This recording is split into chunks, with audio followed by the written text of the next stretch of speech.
In this video, I'm gonna be showing you how to use ChatGPT directly from your WhatsApp.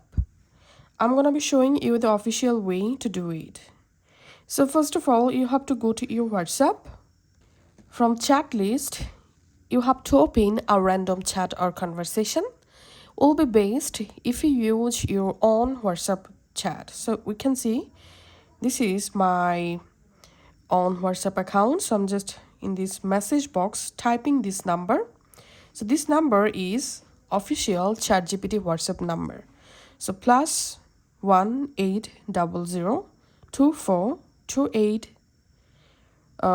478. Just type this number and send the message, and then tap on the number, and here just tap on chat with, and we can see the ChatGPT is now showing.